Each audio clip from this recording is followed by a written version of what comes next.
Today's first guest spent years going down a dark path of addiction and brokenness, and even attempted to end her own life.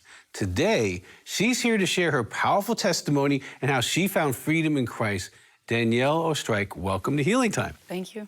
You know, a lot of people in the church deal with addictions, but they do it secretly, whether it's cell phone, alcohol, drugs, sex, porn, overworking, whatever it is. Tell us your story. What's your addiction story? So it goes all the way back to when I was a teenager. Always does. Yeah, that's when it started. I was about 16 and I started to experiment with just drinking and light drug use on the weekends. It was a social thing. Before I knew it, I was trapped. It became a thing that I needed in order to function, you know, throughout the next probably 10 years of my life, off and on. It was just something that grabbed hold of me unexpectedly. It crept in and I was unassuming. I didn't know it was going to happen. You think it's never going to be you. Right. But it was. It was me. And so kind of like it became your place of getting medicated or escaping? Is that kind of right. What you Eventually would do? Stress? It did. Absolutely. At first it was about fun, and then it became about need and necessity, and then it became about maintenance, and then it became about drowning the shame. Right. There was so much shame that what else could you do? Well, it's like the old Chinese proverb, a man takes a drink takes a drink, a drink takes a man. That's right. Right? And so your process, so you're a teenager, you're a young adult, you're doing that process.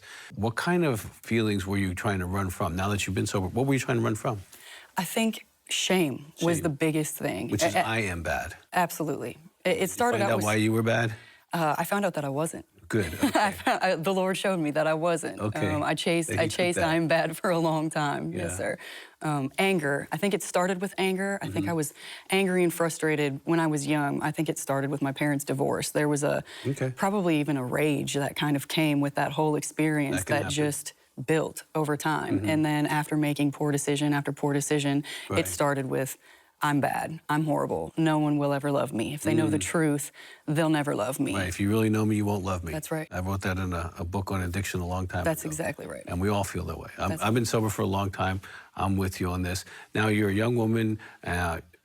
Did you get pregnant along the way somewhere? I did, yes, sir. Okay. When I was 20 years old, I did. 20 years old? Yes, sir. Okay.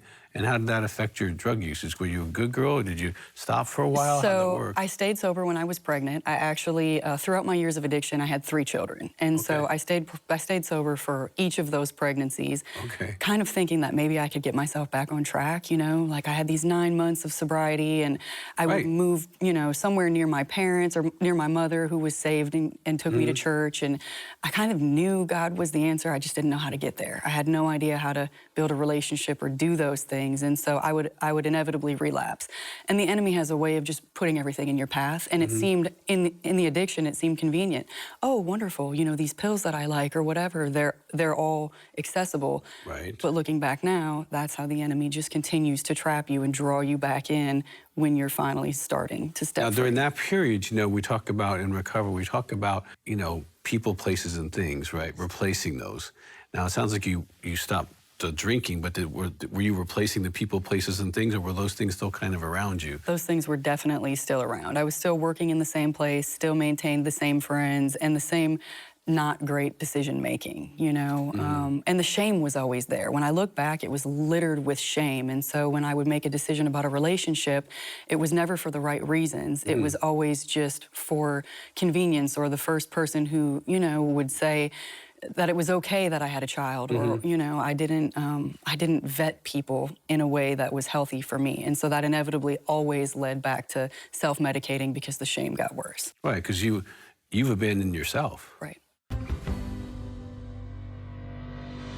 For more content and resources to help in your healing journey with Christ, make sure to follow Dr. Doug Weiss on Facebook and Instagram. If you'd like to share full episodes of this show with friends and family, subscribe to Healing Time Ministries on YouTube, and feel free to leave us a comment on any of Dr. Doug's social media platforms. Our team would love to hear your feedback and learn how Healing Time is impacting your life, your church, and your ministry.